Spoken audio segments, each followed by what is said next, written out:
Hey, Brocklemears here, and in this video we're going to look at file I/O, and then we'll look at writing information to an actual file. All right, so in C, a file is a storage element that will hold the value after the program is finished. Okay, so you can think about this as storing information in the non-volatile memory, or maybe think of it the hard drive in a computer. So this is a lot different than the variables we create in our program, like int, char, double.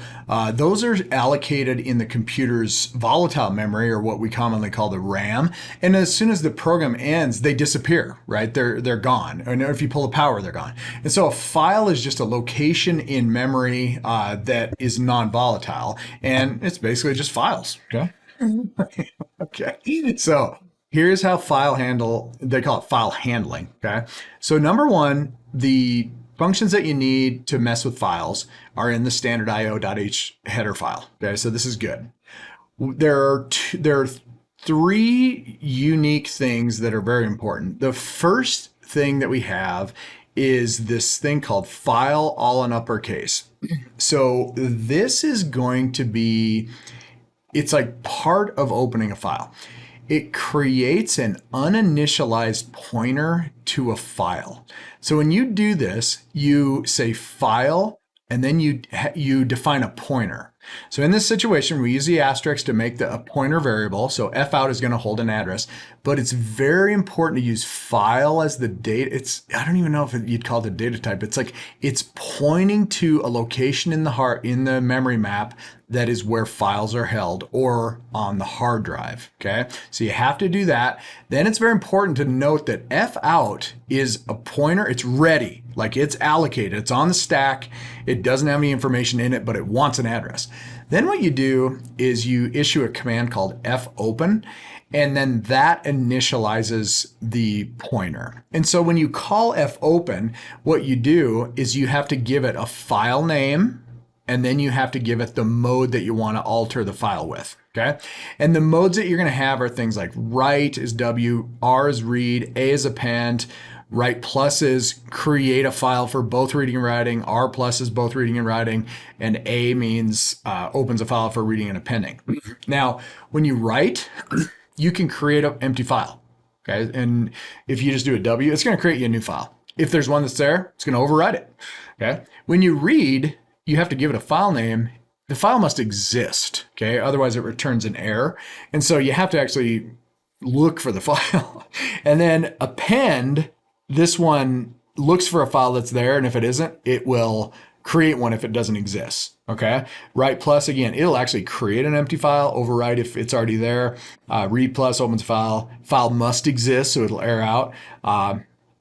A plus opens a file that exists, okay? Once you're done, you do fclose. Fclose terminates the pointer, or said another way, it just takes it off the stack. Okay, so you always want to do that just so that there's not a bunch of stuff hanging out on the stack, because some operating systems won't clean it up for you, and you'll basically, your program will terminate. You'll have information on the stack, which is an address pointer to the start of a file, and then that stack location is used, and so then the next thing that comes along has less stack. All right, then there's two equivalent functions that you can write and you can read from the files. And just like printf, you also have fprintf. So that's file print formatted, and that writes information to a file. It's exactly the same as printf, except for one additional argument, which is you have to put the actual file pointer as the first argument, and then you just put your normal stuff as usual. Over here, fscanf, that's read from a file. Same thing, you have to put the file pointer as the first argument so that it knows where it's going to be. All right, let's do this. Let's see, let's fire up some C. All right, so I'm going to come in here. I'm going to make a new directory called mod11 underscore code along.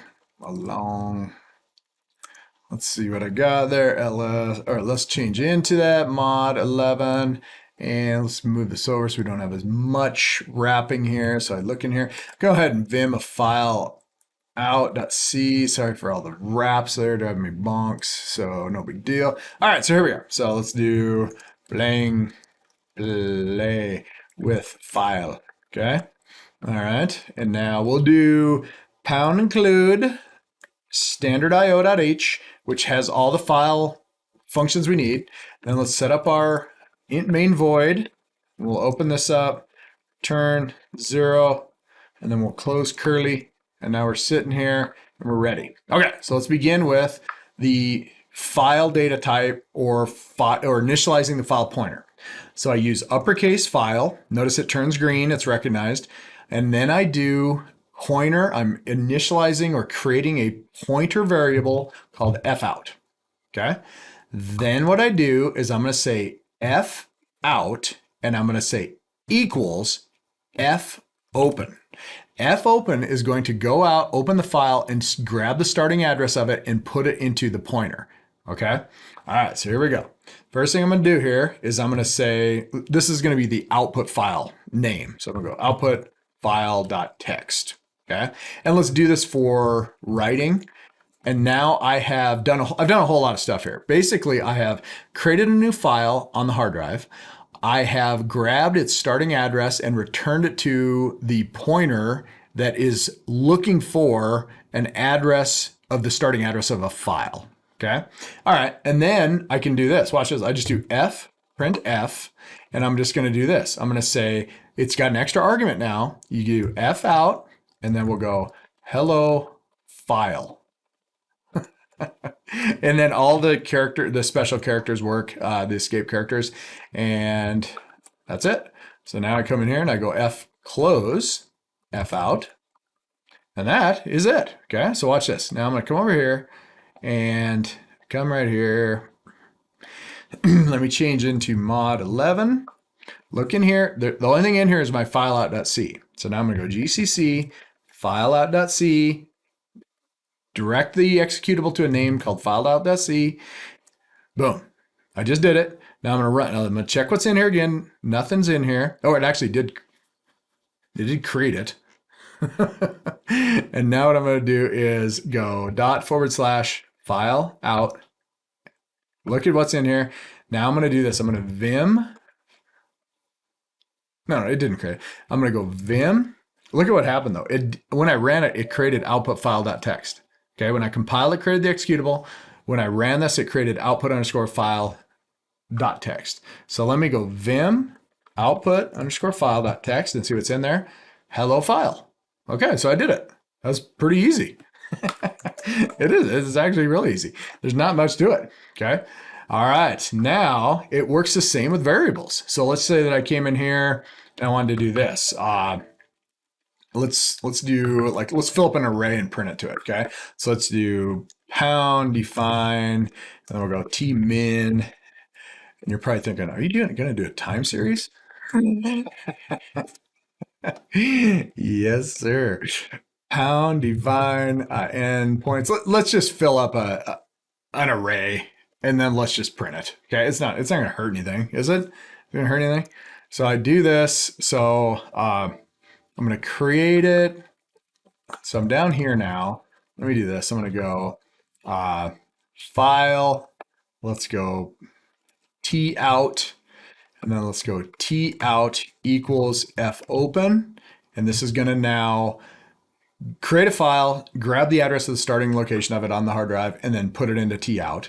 And then I'm going to go t out.text and then open it for writing. So now I'm creating my second file. Now I'm going to come down here and I'm going to go double. And I'm going to go t in points. Oh, I'm just going to fill up a time array and then print it to this file just to show you how to do that. I can't do that. So let's do double, and we'll do t step just like normal. We'll go t max minus t min divided by endpoints minus 1, and then we'll do int I for a loop variable. And now watch this. I'm going to fill the array. So fill the time array. And we're getting so good at this. It's basically t at 0 equals t min. And then we do it for, and I'm going to go I equals 1, I less than endpoints, I plus plus, open curly. And I'm going to basically do this. T at I gets, come here, little buddy. T at I gets T at I minus 1 plus t step. Okay, so I take the current, I initialize the 0th element to the lowest value. Then I say the next value I'm at, starting at 1, will be the last value, which in this case would be 1 minus 1, plus the step, update it, and you're off and running. Okay, all right, so I'm going to end the curly. I've just now created something. So this is kind of cool. So now here's an interesting way to test this. So print time array to file.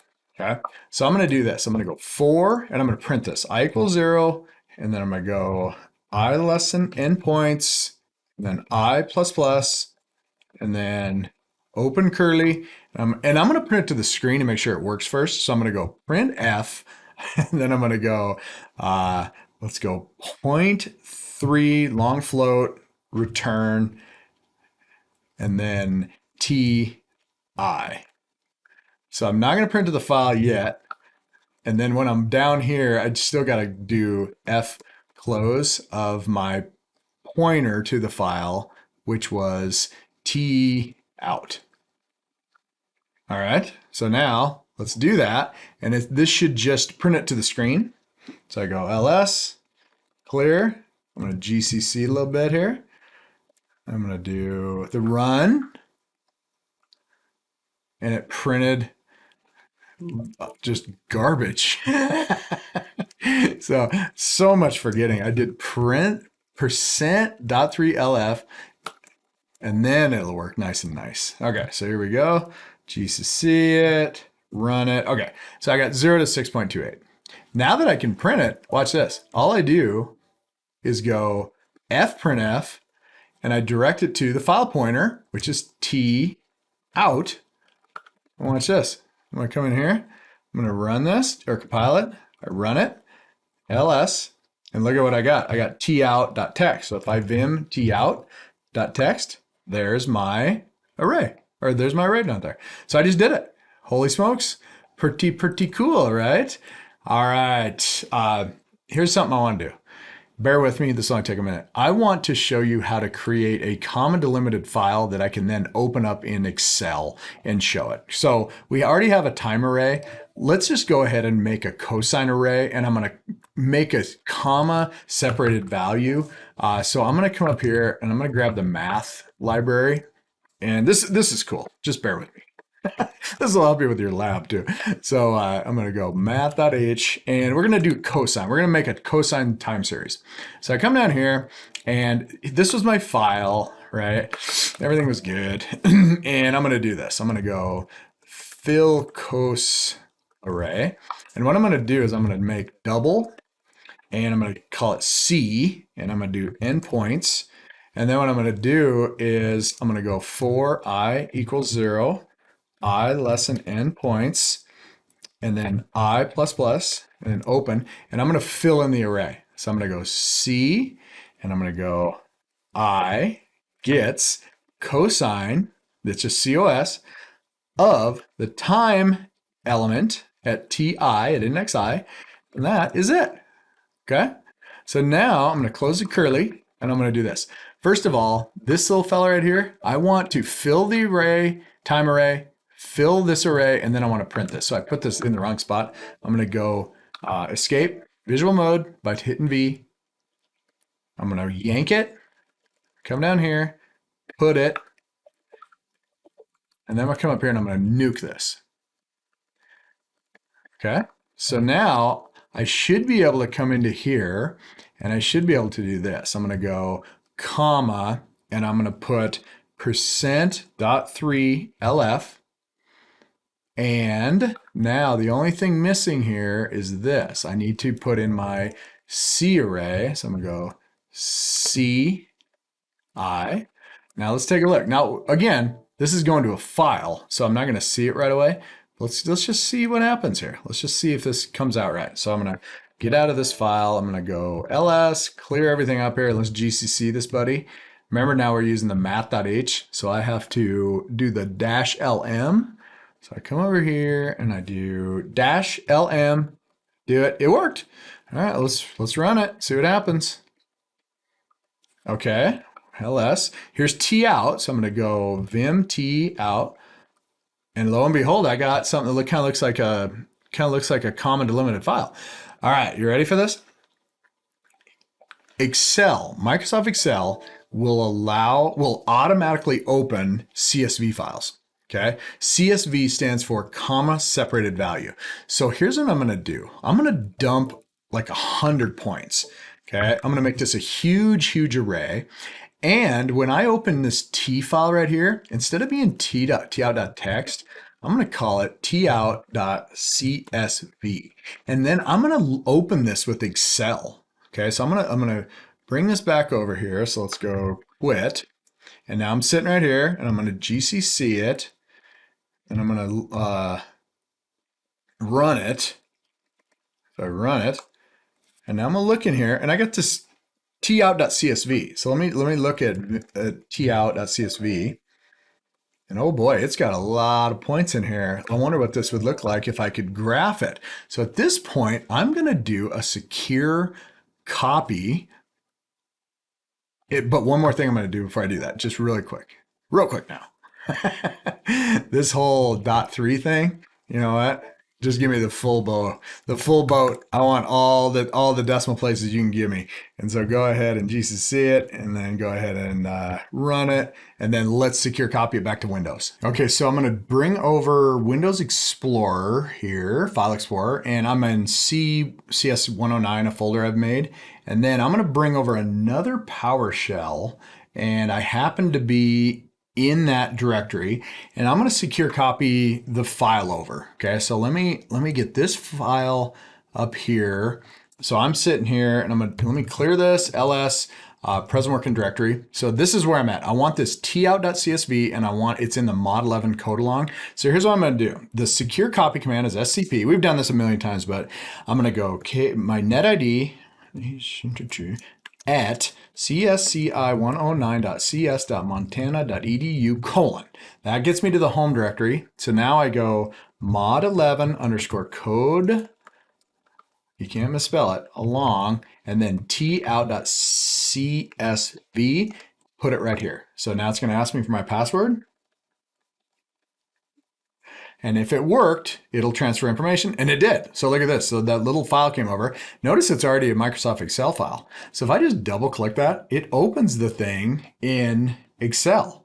So here's the data. Look at this, man. It's 1,000 lines. I'm going to go ahead and highlight it all. So I highlight the first cell.